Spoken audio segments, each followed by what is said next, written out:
I'm the head of industry for the 12th edition of the Guadalajara Film Festival, and I want to welcome you, all of you, and thank you for being here for our masterclass, who's currently being sponsored by the Art Directors Guild Diversity, Equity, and Inclusion Committee. I'm going to give the mic to our AGG members so they can do a proper introduction of our masterclass.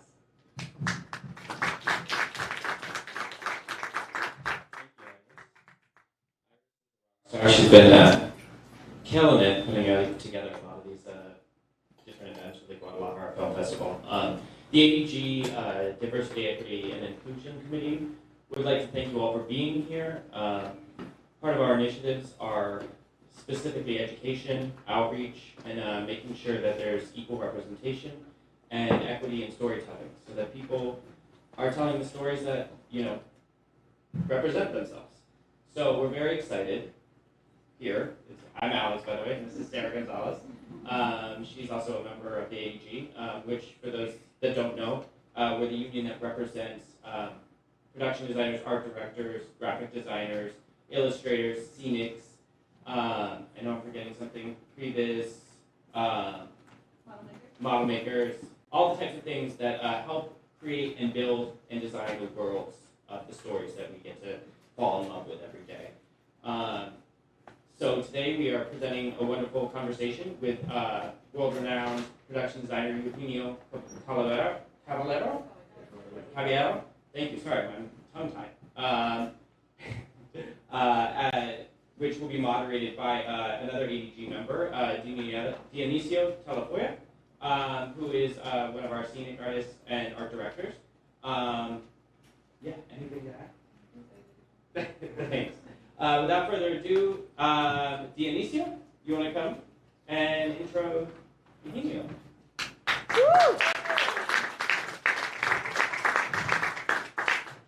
Good evening, everyone. My name is Dionisio Talafoya. As Alex pointed out, I'm with the Art Directors Guild. I'm one of the board members and chair of professional development. Tonight, we have a very special experience for you all. We are here with Mr. Eugenio Caballero, who is a world-renowned production designer.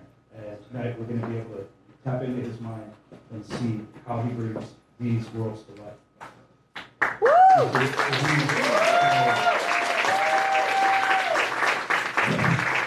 Hello everyone. Thank you for being here. Thank you for coming. Well, Mr. Caballero, I got the pleasure of doing some research on you and studying some of your films. I've seen a handful of them before, but I was able to watch in depth more of your vast field of productions, and they run a full range of beauty and depth. For the audience here tonight, some of us might not be designers, we might be in different fields of production, but could you please tell us a little bit about what production design is and a little bit about yourself? Yeah. Well, thank you for that introduction. The visual concept of the film is created by basically three people. One is the director. They provide the vision, and then the other part are two specialists in different fields. One is the DOP, or director of photography, and the other one is the production designer. There's an old, and I'm saying old because in my mind that is renewing all the time. There's some old definition to divide the work of these two different specialists. They said that the production designer takes care of the tangible things, whatever you can touch. You can touch the color painted on a wall, a location, a build, a prop, the set dressing, all these things that you can touch. Meanwhile, the DOP will somehow be in charge of the things that you cannot touch. That means the light, the framing, or the color if it's through the light.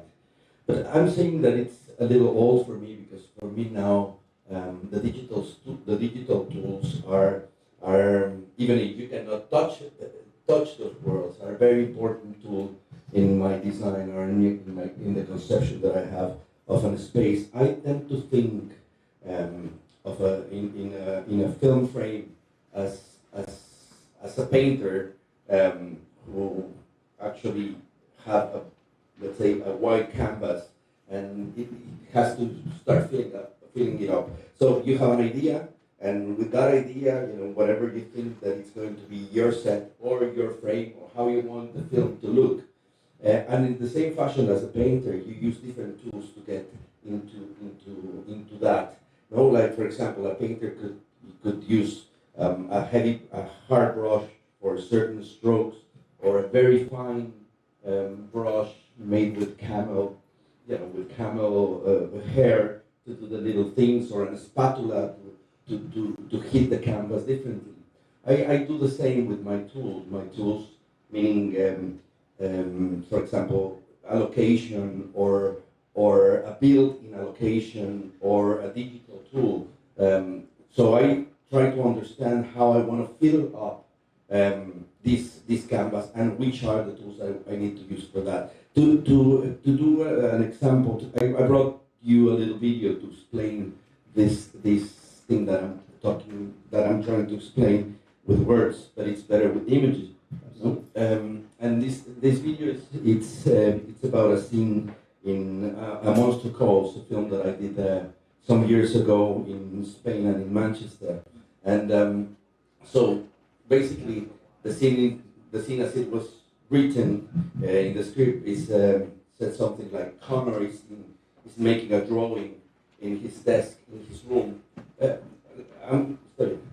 In his room, and then he's drawing whatever he sees in that window. In a window. In the window, you can see a hill, and in the top of a hill there's a cemetery, and there's a cemetery and a church, and there's a huge tree in there, and in a certain moment that tree comes to life. That is what it was written. So I need to understand how I'm going to translate that literature into images and how I'm going to break down the scene in order to make it possible. So everything starts with a drawing. If you want to go, yes. So I made this drawing. I knew that we needed to build it in sound stage because of the specific things. This is a photo of the set. Then I wanted to have a train rail and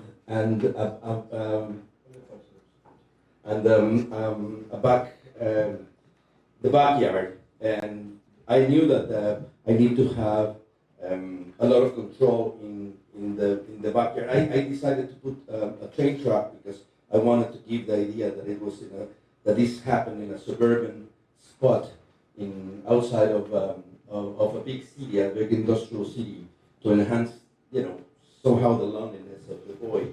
And then I knew that I needed to have a backyard in which a lot of scenes take place. So I decided that I have to build it, and I built it in the parking lot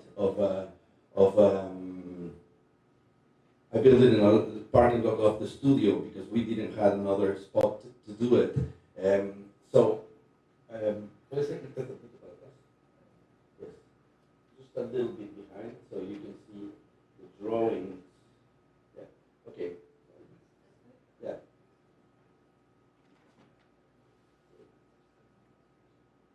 It's all right.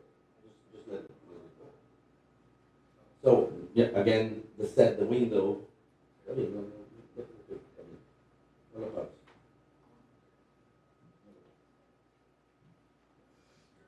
At the window, then the drawing of what you see through the window. So that is a drawing of what I wanted. So I built this set. You can see the scale of the set and the details on the following pictures. How large was your crew on this? Well, I had like 400 people when we had the big builds, but we had several builds in two places at the same time.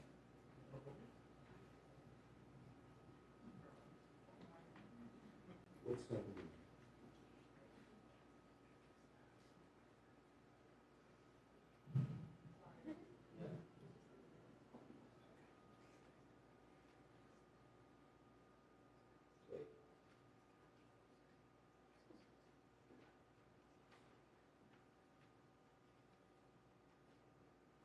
well, you can see that that is what we did. We did a little bit of the facade and we create this set, we built it from scratch. Then I wanted to have certain symbols, in this case the green man. So I designed that little fence.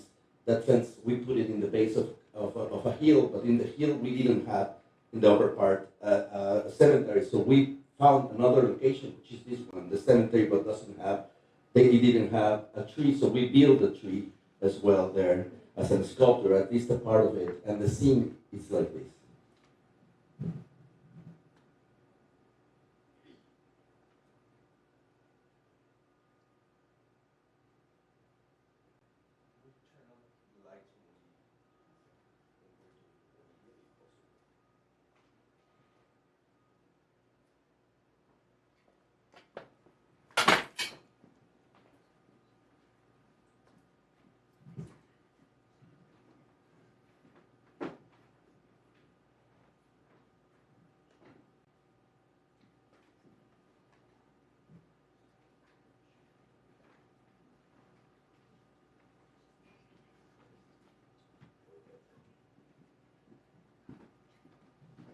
Well, I don't know if you had a chance of seeing it, or we just replay it with no light, just for you guys.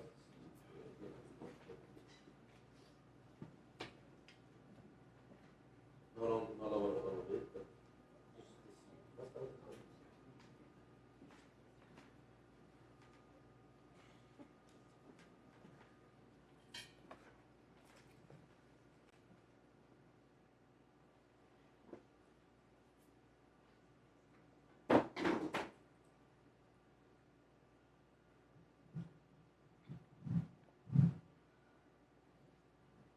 so in that way, I think of how I translate what I read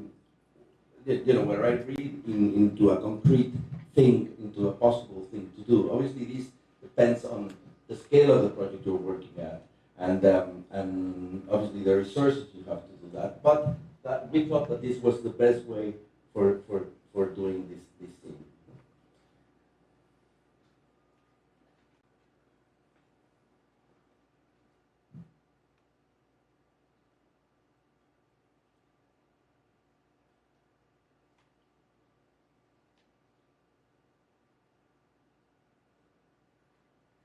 So for having this, we had this set in the sound stage. We had many sound stages in Barcelona, and obviously, I think of the sets when I build them not just as a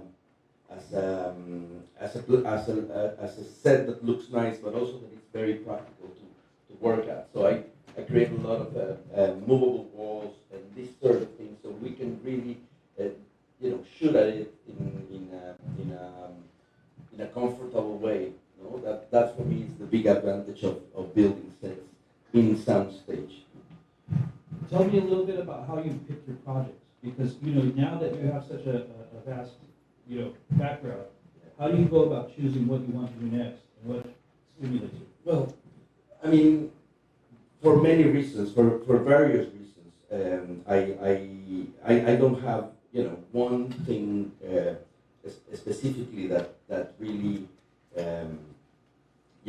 make me take a decision, but I have to be connected with the story. It has to make me feel. For me, it's the ultimate duty of us, the filmmakers, is to make feel people. So I choose projects that actually make me feel more than the ones that are just spectacular. It has to connect me deeply, because at the end, for me, that's what we have to achieve.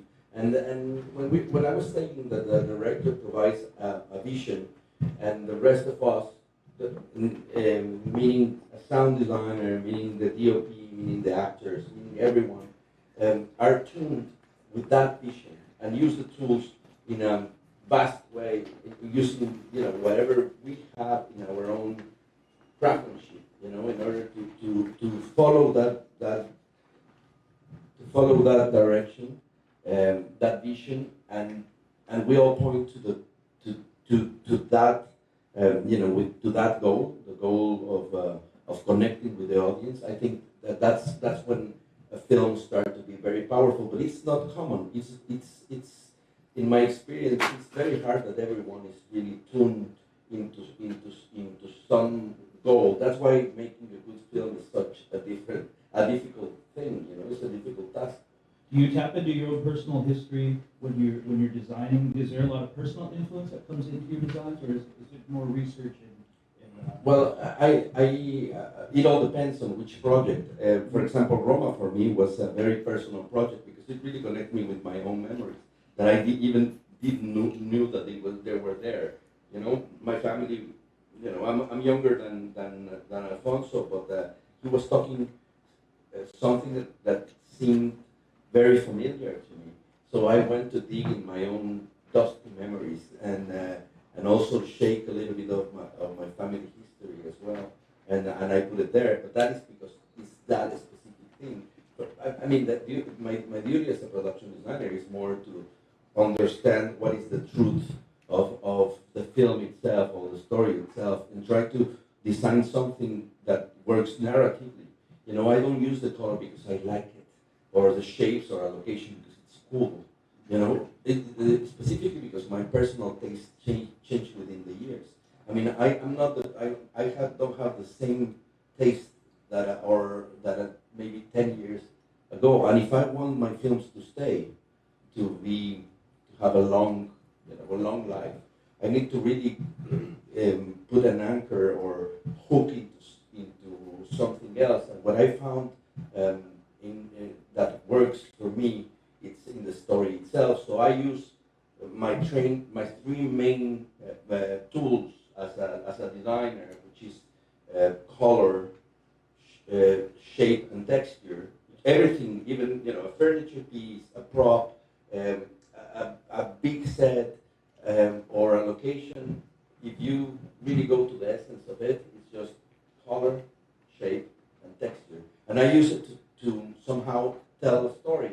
You know, like for example, in Pan's Labyrinth. In Pan's Labyrinth, we use talking about shape. We have two different worlds.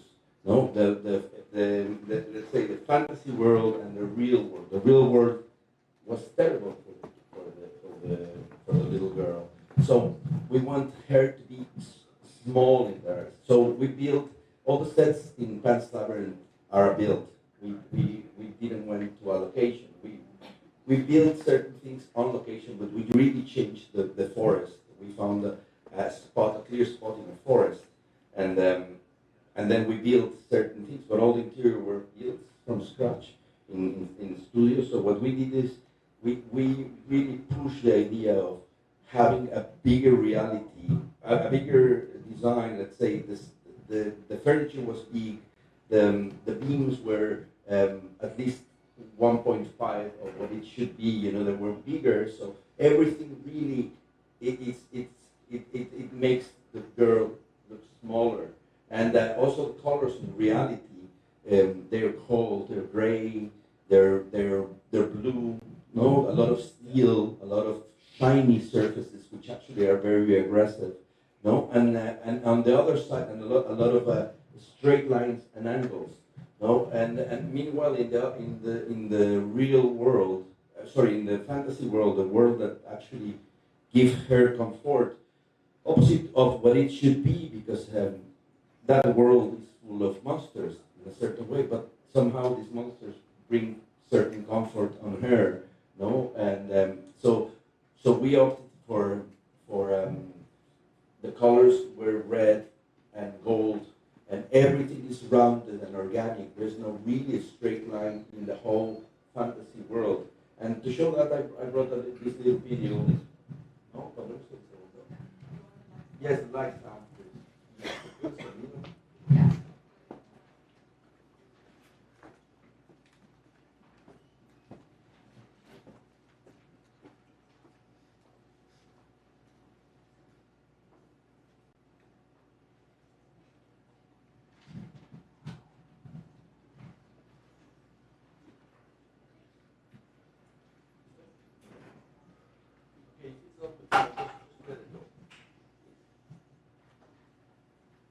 Okay, so in Pan's Labyrinth, this is real reality, right?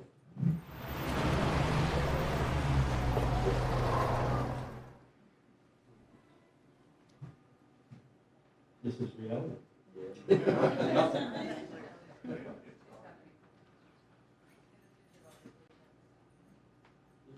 Don't worry, I just want to.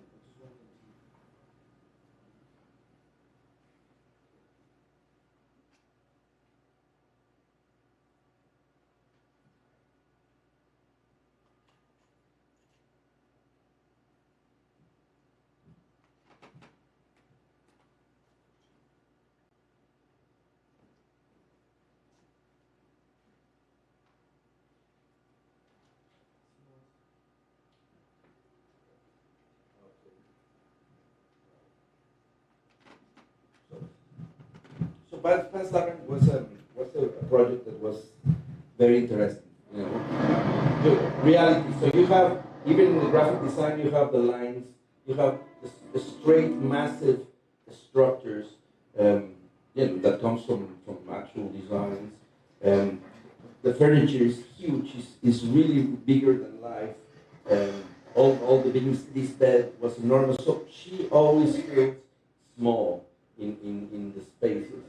You know? Like that chimney, which is huge, or the size of the table, or the angles that comes down in the office of Vidal. And again, all the elements are pointing this very aggressive world for her, right? Like,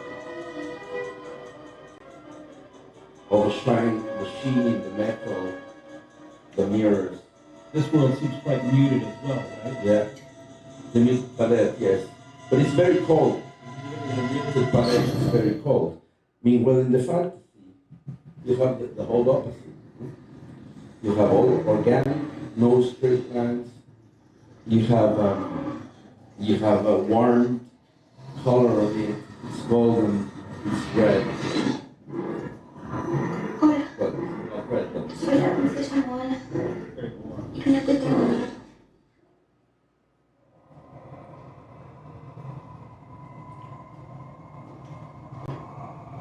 and again, with basically some elements, you tell the story of what could happen there. You know, you have a bunch of little shoes of kids that comes from a reference from the Second World War, and we basically wanted to tell how aggressive this still creature could be by basically the visuals.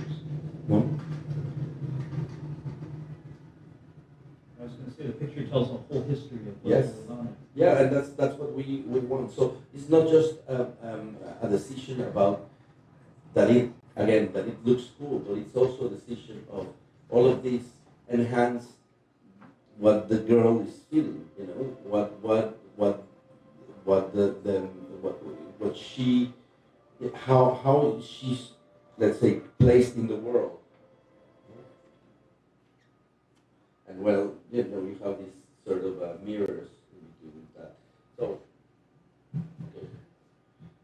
So that's the way, you know, to use the shape and the texture in order to enhance a feeling, to produce a feeling in the audience. You know?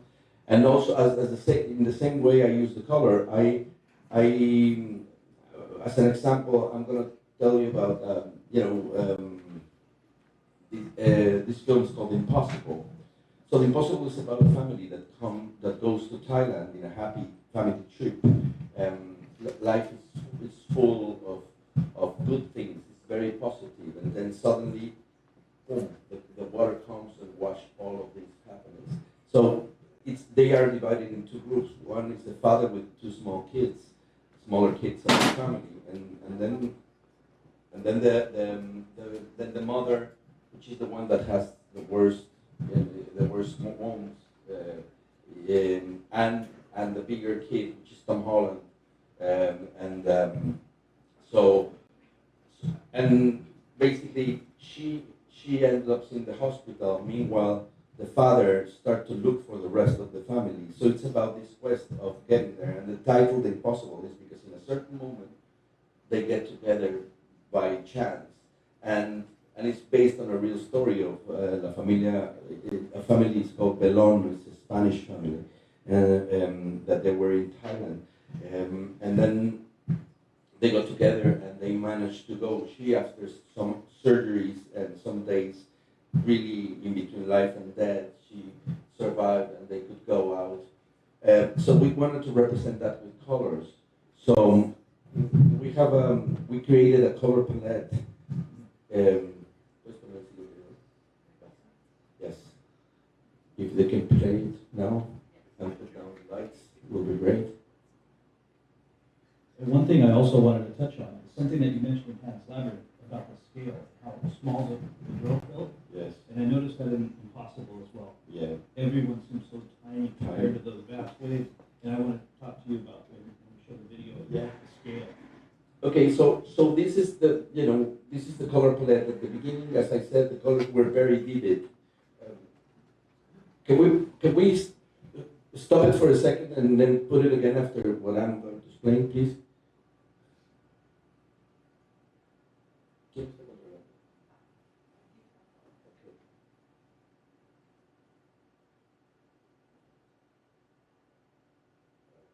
So, when we started over, you would see that at the beginning the colors were very, very saturated, very happy colors. That actually made sense with Thailand. Thailand used those colors a lot. So that represents somehow the spirit of the family. Once the wave come, they would go into all the saturation in the colors would disappear, and they would completely disappear, as you can see, as you will see. In the next one, and then the colors start coming a little by little. She had to go to the hospital, so we decided to use whites and less saturated color because she was almost like a ghost. But suddenly, they basically walked through all of these and they managed to go out. The colors come back, but they're never in the same saturation because somehow there's this experience that will never let them see the world in the same way that it was at the beginning. So we really try to go with color in a narrative fashion, and that's what we try to create. I normally do these photographic palettes, and then I turn them into solid colors. So, but I love to start with a photographic palette always for my films. Was that pre filming? Yes, all of these were. So that was research. That was research, and those are the things that I basically show the rest of the people of which are the colors I want to work with. Yep. Okay. Then it goes completely out of saturation, more in a white thing. There, she's becoming a ghost, fighting with her, to survive, and then they get together. The colors came back. In the next frame.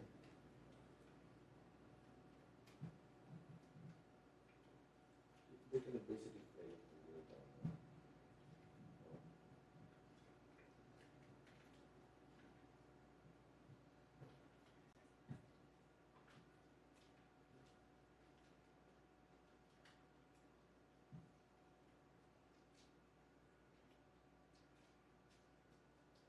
So again, at the end, the colors are back, but never as bright as the others. So somehow and that's the way the color travels through the film. So for me, it's a very controlled. The palette has to be very controlled and has to somehow go along and enhance what we're telling with the story. So you're saying that the color pretty much tells a story. So you can make it up just from the beginning to the end, just with those colors. Yes. Yes. Well, I mean, at least an emotional. Yes. As an emotional level, which is, I think that's one of the big, let's say, strengths of the visual tools that we have. As you were saying at the beginning, color, texture, story. Yes. And so you just blend those three elements and you create these layers. how much of it is, you know, would you say is your, like, your cultural history and what you experienced? You were saying about Roma, how a lot of your you know, past history kind of bled into, but also in other more fantastical films. You know, how is it that you tap into your personal just wealth of knowledge and let that come out onto the palette? I mean, for me, I mean, it's very, I understand where I come from, and I understand that I create as a Mexican creator. I feel a lot of things. I think them too, but I need to be connected emotionally with that. And so that's the starting point. But then, for me, you know, where I come from, it's always with me as a creator, as something that joined me. But for me, that is the importance of that. What I'm saying is my reach is universal. I really try to basically think of universal values when I'm doing this, and I'm trying to play in the world, let's say in a world court. So I try to be as much updated in the digital tools. I'm always trying to understand how, again, to use the tools that we have in order to connect emotionally with the people, and that is something interesting, because sometimes they ask me, you know, when we stop doing physical things, if that is the case, and the world is going more and more into the digital world, so they told me, will they need production designers for that? You know, like in that sense. Because what our duty is to provide a vision. I'm not an expert in CGI. I mean, I know the basic things, but that changes all the time. No, so my you know, what I need to do is, what I need to understand is what I'm going to say and how I want this to look, and then trying to get the experts in different things. Like, I'm not a scenic painter. I love to paint, but you're a scenic painter yourself. So if I want a beautiful texture of a H wall, I need to ask the specialist, you know, come and do it, you know, like, and I will tell you, I need this to be like that, because what I'm telling and the philosophy behind this is this concept. I want to try to say this with this texture. Absolutely. So and that is another very important thing of the art of a production designer. I think one of the things is that the most challenging thing is how, when you know, how to reduce or how to keep the essence of what you've conceived by yourself in your head after it's touched by 300 people. No, basically sculptors, painters, carpenters, set designers, scenic artists, which are the worst. And then, and then you know, all of these even directors, no, which somehow touch this concept, touch this thing, and how do you manage to keep that idea and that essence up to the end? And then at the end, you understand that something very important from a production designer is to have the capability of really share and produce passion in the people that is working with you. Absolutely. And that they know that you care about little details, which is, you know, the devil is there, as they say. The devil is in the little details, in the small things, and sometimes an object is, you know, this big have more significant doing a small film or a short film in the schools, for example, that is a very important thing to understand. So some of us tend to think of, well, I don't have the resources to create a big thing, so then, then it's a negative thing, instead of saying, what can I really use? Yeah, what's the moment? What can I really use to connect, really, with or to produce that emotion? So a very important thing is the capability of communicate your idea and to pull the passion out of it, or not out, but pull with, yes. Well, one last thing before, do we still have, okay, yeah. I wanted to talk a little bit more about how you use your digital Yes. footprint, because, Yes. I watched Impossible the other day, Yes. and I was looking at the footage afterwards, and I didn't know a lot of that was digital. Not only was it digital, but you built practical sets, but they're massive Huge. sets. Huge sets. And you can't tell, it's very flawless how the digital reality and the practical sets blended, and how.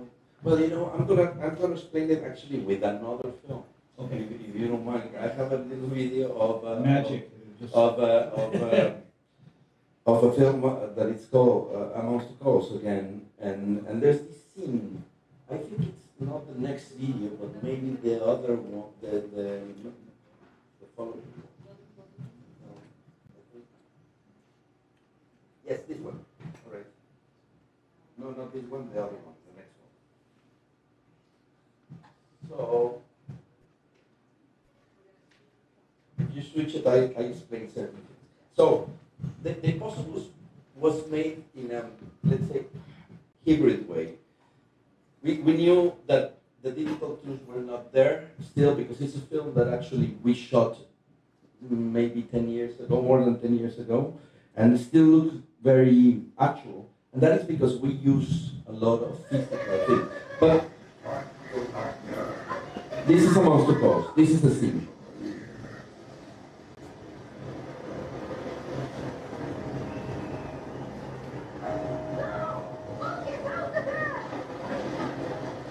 So this thing, well, we had this thing in a location we wanted, but then we had this moment in which the world collapsed and there's this huge hole that swallows everything, right? As a representation of his own life, of the moment that he's living. So then the question is, how do you make this? Obviously, we needed digital tools, but then I knew that I needed to do some physical things as well. Yes, let's continue, yes. The video continues. So everything starts with a drawing. I knew that I want somehow this feeling. If you just let it go, the video, please. Just put play on it and I speak over it. Okay, so this was the location. So we knew we need to shoot certain things there. But then we did this miniature. This miniature is scale 1 to 10 because I wanted in a specific way how this thing was destroyed. That it was very hard to do it digital. So you develop the skill to understand what can be digital and which are things that not. So this is 1.7 meters from the bottom to the top. That means more or less the size of a regular person. And we did this miniature, and we did this physical effect of destruction. Is it all one shot? One shot. That's all you get. That's all you get. 13 cameras. I was sweating. That was a risky approach to it, but we did the same in Impossible, and then we create this set which has movable platforms.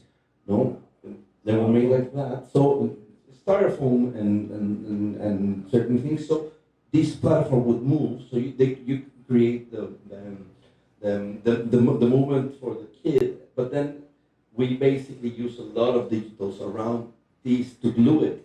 So what you have what you do is you do this, you start doing those things. I love to play with miniatures, but it's less and less possible because the digital tools are better and better. So then you don't have a reason. What there's very hard to convince the producer, no, and you get more than one shot. So for the impossible, the wave, we did the same. We did a miniature. We did one, got them shot, you know, and so. And they say that water is hard to film because it doesn't scale. Well, it scale up to 1/3 Okay. of the size, because then if not, the drops will be big, which was what happened with, you know, the old films with miniatures. No, it looks like a drop is this, you know, this big. So you can push things up to, the best thing is scale 1 to 2. That means half of the size, and then but you can do it 1 to 3. That means 1/3 of the size. And our miniature in the Impossible was 30 meters, which is a lot. It's big. It's really, really big, because our actual set scale 1 to 1 was 100 meters. So that means I call it a maxiture, no, instead of a miniature, because they're really, really, really big. Right. So I love to do this mix of techniques, very old techniques like miniatures, or like, let's say, plaster, plaster sculpture, with the, the state-of-the-art digital tools. I love to do it. It's not high tech. It's no low tech. It's Aztec. That's the way that I love. I really want to approach the thing. Like this Aztec approach. Well, that's a lot, though. I mean, that's a lot of that wealth of the historic and coming through to the present, and then taking us into the future, and utilizing the digital technologies and seeing them blend together. And then it's all about the art of storytelling, because at the end of the day, we want to reach the audience and we want to resonate with the audience and have them, accept it for what it is, but have it stay in the cultural zeitgeist forever, in the global zeitgeist. That's what I see. Most meaningful films that I watch, and after watching several of your films over the past couple of weeks, I'm seeing, wow, more and more. You can see a history coming through in all of it. Thank you. Is there any question? Yes, I was going to open it up for any questions. Yes. In the back first. Yes. Congratulations for your career. We're following you since the beginning, and we love your work. Eugenio, I would like to ask you, can you tell me your relationship with the wardrobe, with the costume department? Yes. And also with DP, you have a story to tell. Maybe Guillermo Navarro, who's also Mexican. Yeah, well, I work with a lot of the great DPs. Most of the DPs that I admire most in the world, I had the chance to work with them. Most of them have been great collaborators. Some of them not to tell you the truth, and that is something that you face and you have to deal with. So for me, it's very important in terms of. Normally, I start earlier the projects than the DOP because it takes more time and those guys charge more. No, so I need to start before, sometimes months before. So I need to. It's impossible when a DOP comes, things change drastically. So I need to think a lot with a lot of politics as well, but also in a truthful, creative way of how do I incorporate light in my own design. So when I do the drawings, all the concept art, I do it then with the director. So it's not just my vision; it's his vision. So somehow, in that way, I can, I have a force, an ally. If something comes into the wrong way, when the director comes, I create a common language with the director, and it's I tend it's sometimes it's like that. You have a super love story with your director, creative love story with your director. You're having a happy life, and then suddenly this other person comes, and then in the shooting, it's essential the work of the DOP, way more than the design. It's actually one of the most important collaborators with the director. So that love story changed into something else, and we end up doing a menage a trois later when everything's come into that part. For me, the production design, it obviously touches custom design, hair and makeup, in a different way. I'm not an expert. I'm not a custom designer. So they are the experts, and what I provide is, again, as the same fashion as the director provides a vision, I provide a line of visual, a color palette, and the reasons why I am taking the decisions within my sets. I really share it with them so they can have also something to grab on in order to be in the same line. And there's practical discussions as well as and the contrast in between the color of my sets, the colors of my furniture, and the costumes, which actually for us Roma was extremely difficult because it was black and white, and it's a very crispy black and white, not very contrasty. It's a digital black and white.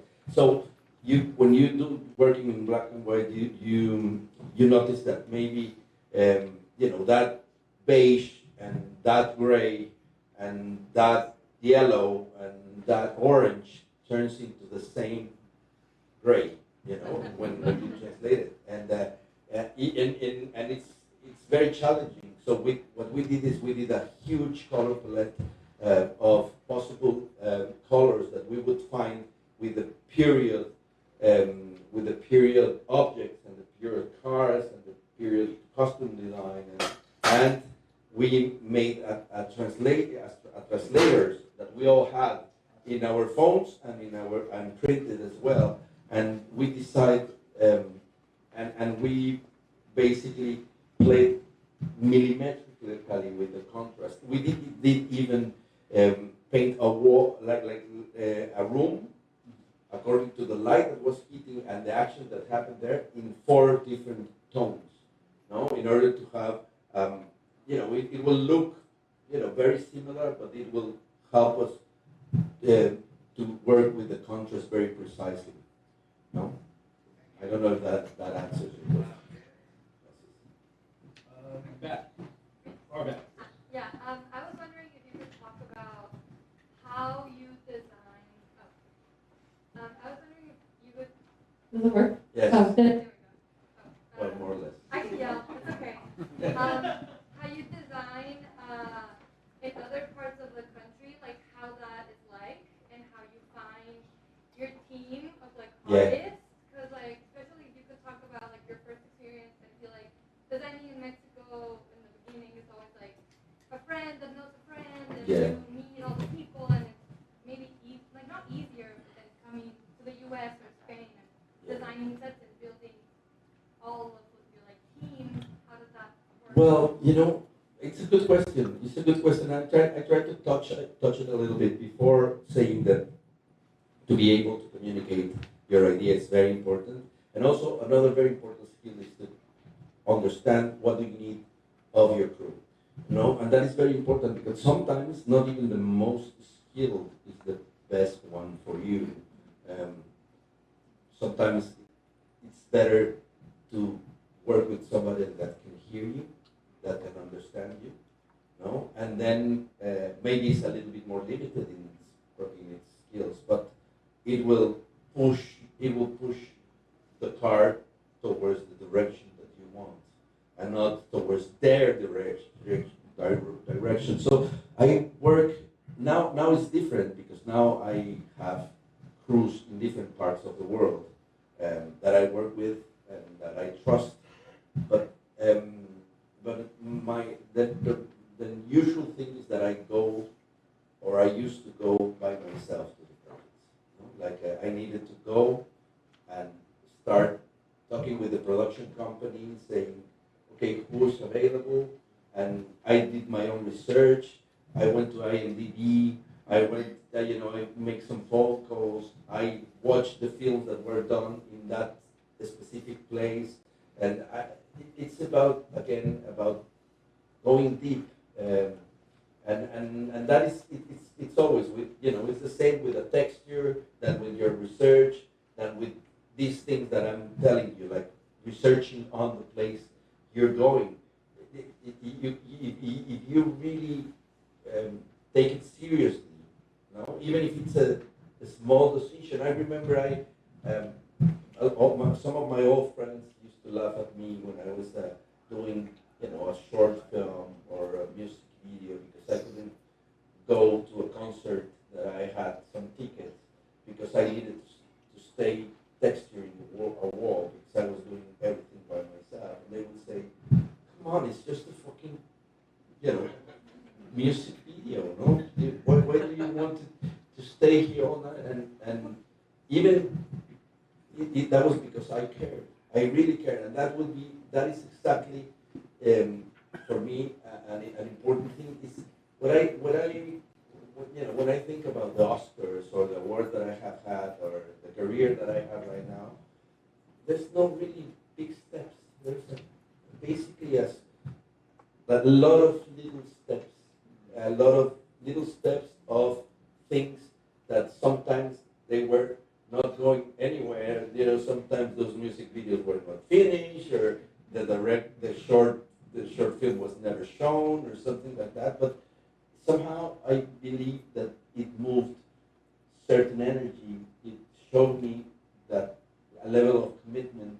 It showed me also this thing that I now look for my collaborator, is that they care about our craft, they care about what we're doing. What a wonderful answer. Wonderful question.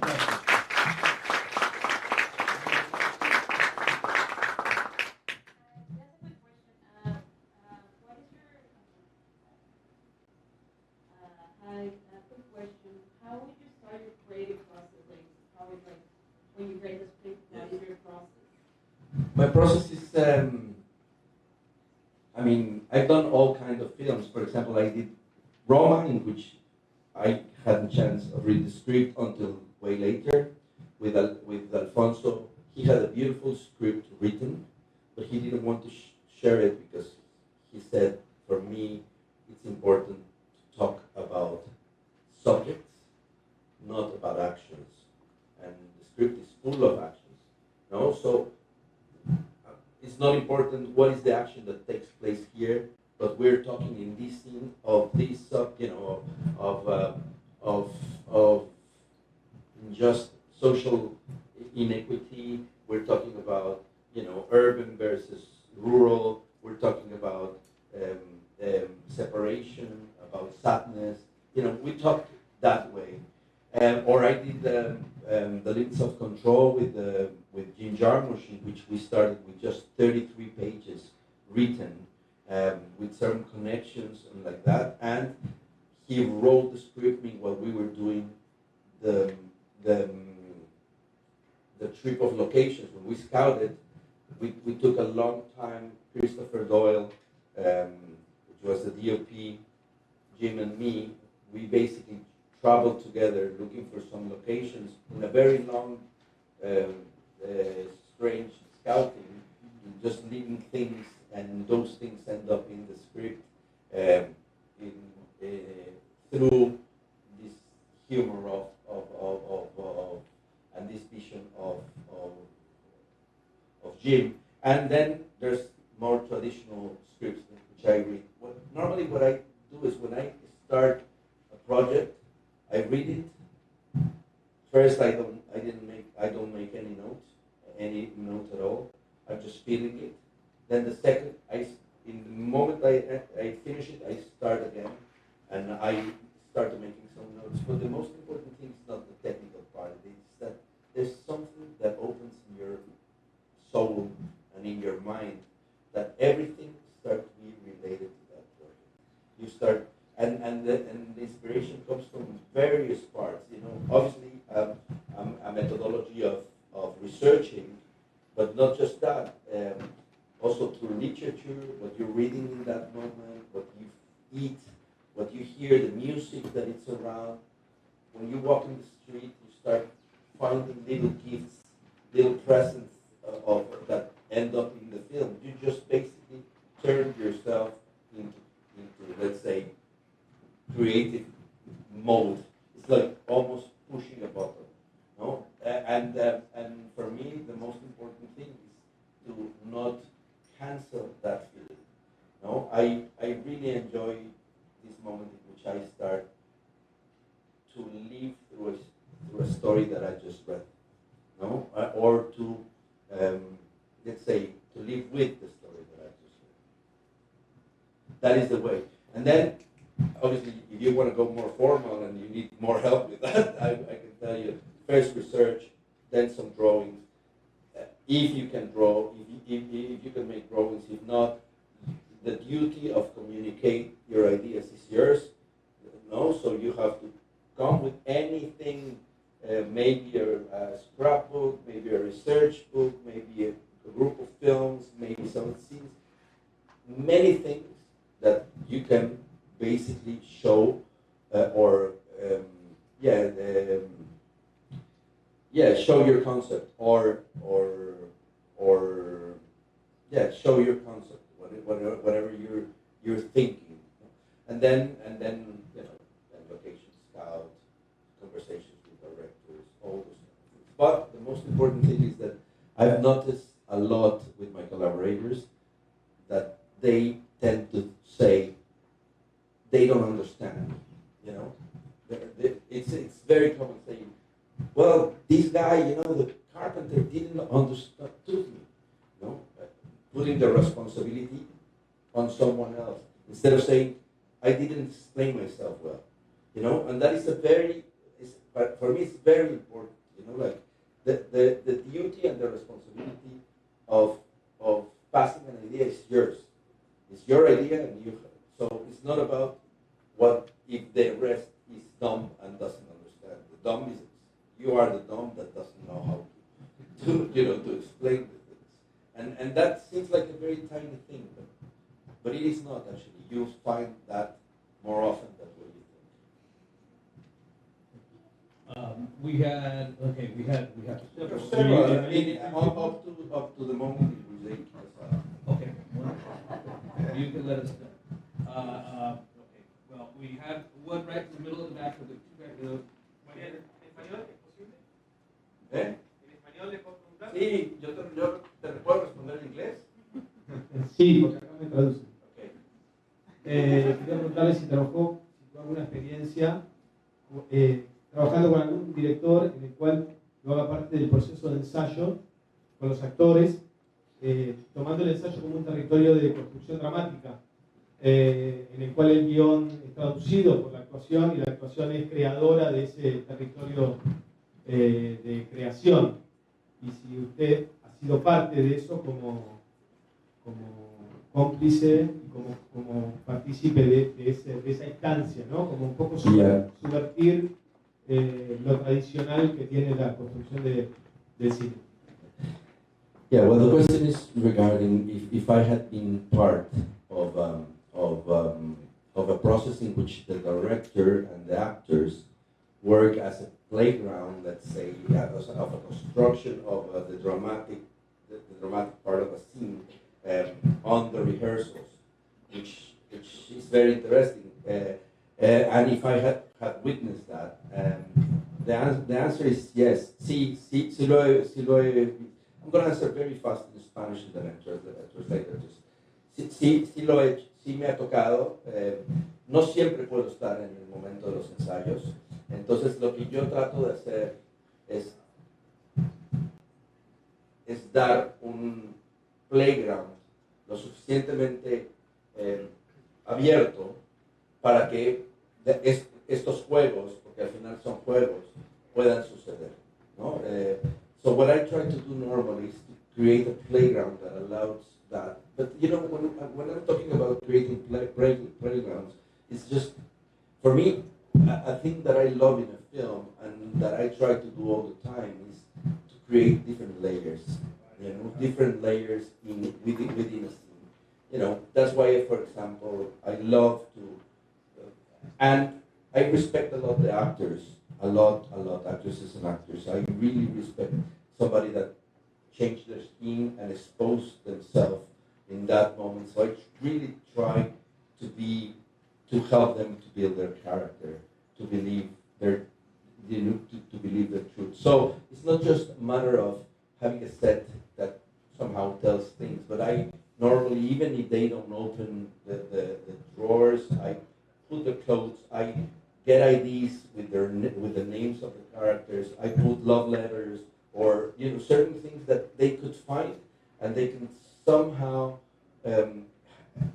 play in that playground with these, you know, like children. We all, for me, I love to think in my craft as a huge adult playground. You know, I have a lot of fun working. You know, a lot of fun with creative worlds all the time. Take a couple more. No. Okay. No, please don't. Front row. Give me a second. Thank you so much. ¿Puede hacer la pregunta? Yes. Bueno, muchas gracias por estar aquí. Una pregunta más sobre su experiencia y su carrera. Y felicidades, por cierto. Ahora, en el punto en el que usted está, en retrospección, ¿qué fue lo más importante para usted cuando primero empezó? Para que le ayudara a tener el éxito y el acceso al que ha llegado. Perdón, es una parte de dos partes. La segunda parte es como consejo a aquellas personas que no necesariamente, que van empezando, no tienen acceso a la red, no tienen los recursos necesariamente, pero tienen esa hambre, ese talento, etcétera. En su experiencia ahora que lo ve, ¿qué cree usted que fue lo más importante? ¿Cómo? Gracias. So the question was, there were two questions. One was related to, you know, what was the important things when I was starting, you know, in order, what in retrospective, what I think is the most important thing to have the career that I have now. The second is what would I recommend to somebody that doesn't have, sorry? The key of my success, but I think I already answered that in a certain way. It was basically both questions will be answered with the same thing. Is even if doing the smallest thing, the most, let's say, absurd project and small, just do it with love and with care. You know, I think that was the key always. You know, like. The key was always to try to put all your heart on it. It sounds a little corny point there, but it's true. You know, to put the, you know, really your mindset and the energy there. You know? That's the most important thing, and also would be the advice. You know, production design is a tough one because. Now you're in LA, and in here you have more chances. But for Latin America, there's almost no schools for production design at all. No, so you have to learn from the people we work with. That was my case, or from certain literature that you can find. No, now you can have a lot of access online. I'm not going to tell you this because I don't want to tell this, but when I started, the internet was not there. So you need to do your research, classic libraries, and of course, no libraries have some information of production design. Now you can find a lot of things, you know, online.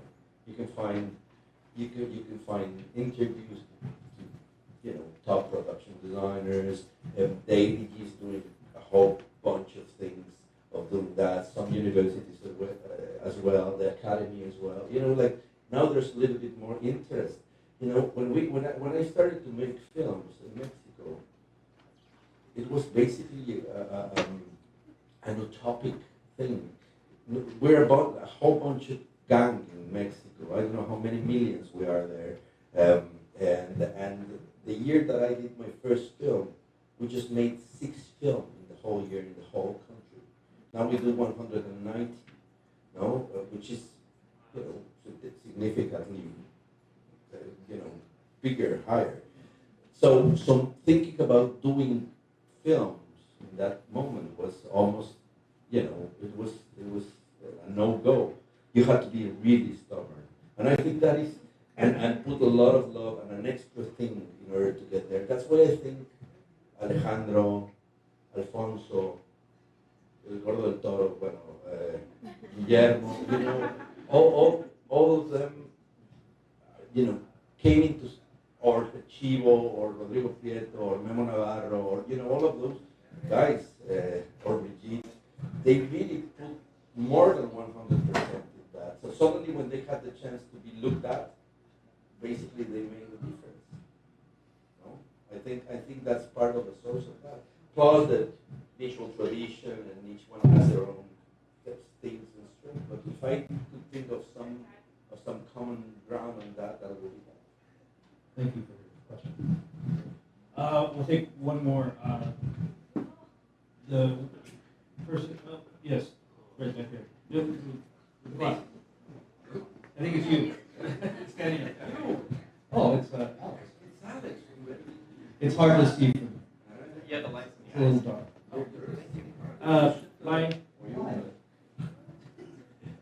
My question is, what element of storytelling influences or you feel is most important to helping you develop your visual language? It's different in every project. Sometimes it's let's say the plot. Sometimes it's the emotional journey of a character. It's not a fixed. Even the way I use the colors, it's not a fixed rule. Like it comes naturally within the project itself, and actually it's something that I don't do just by myself. I do it with the rest of our collaborators. So sometimes the red, I hate the idea of the meanings of colors. There's this classic book. If it's purple, means somebody's gonna die, right? It's this classic book of the interpretation of what colors means in film. I'm not into that. It's not always the same. It's more how do you play with colors in order to create a certain logical that makes it fun because it's different every film. So my ambiguous answer is because I have an ambiguous process with that. Okay. Perfect. Uno más, porfa. Uno más? Okay, uno más.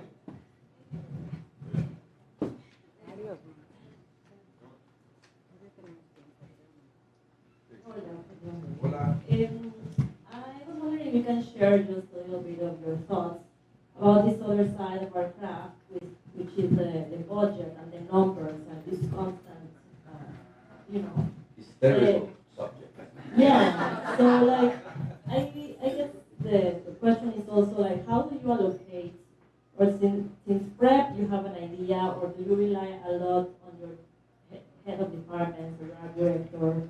Because I feel like we get absorbed in this, and then the creative part gets lost. So. I rely a lot in my supervising art director. Normally they do it better than me, but I used to do it all the time by myself. I needed to deal with budget. Somehow it's a juggle that you have to do. At the beginning. Me, I have I don't know why, certain intuition that I will fit or I won't fit, and I try to push it a little bit more, but then I understand also the reality of a project. No, what is been useful for me is that when I really want to fight for something, for a specific set, I do a lot of negotiations. What could I in my own budget, in my own things, what can I reduce a little bit more, or I basically stop with a lot of stubbornness. I convince my producers that that idea is genius or something like that, and that I have to have it. But to tell you the truth, now I don't have to deal that much with the day-by-day numbers. You know what is an important thing for me is that I've noticed that in order to save some resources, it's better to think of the project way before you start hiring a lot of people. So when you create a concept, it's a matter of ideas and discussions with directors or with head of departments, and you don't have a lot of people waiting for your answers, which is the most expensive thing in the process. Because if you already have some of the answers, or at least your frame of design done, then when people come, you can tell them very precisely, without even negotiation with the rest of the heads or even the producers, what to do. So you're very expedited, you're very fast, and you're very efficient. So sometimes a longer development phase will allow you to have that. And if you already have that design frame before, then you can deal with the most complicated things during the process of pre-production, like answering 340 questions a day. If this could be, if this fits or not fits, you have a big chance of failure if you don't have a clear vision on what, because there's so many questions all the time. And it's the same with money. If you have, or with resources, if you already have your design done and somehow a pre-budget with that, then you have more chances of understanding what you're doing with your resources, because with your economic resources, because a lot of times films are so fast and so violent that a lot of things are out of control. Even though our duty is to try to put them, the truth is that it's like a big wave. You're surfing as best as you can. So I think that with the money, or with the creative part, or with all of that, I strongly believe that having a period of development, it's a money well invested. Really, absolutely, because then you can move already knowing. You don't have to wait until create an idea and then budget that idea, and knowing that you can do it, and then coming back and meanwhile people is waiting. What do I have to do? So I don't know if that answers it. Eugenio, I want to thank you for your time and sharing this moment with everyone. I want to thank you all for being patient with us and everything, and your great questions. Yes, it was. I hope you all gained a little bit of knowledge. I gained a lot from this. So thank you, and I hope you enjoy the rest of the festival.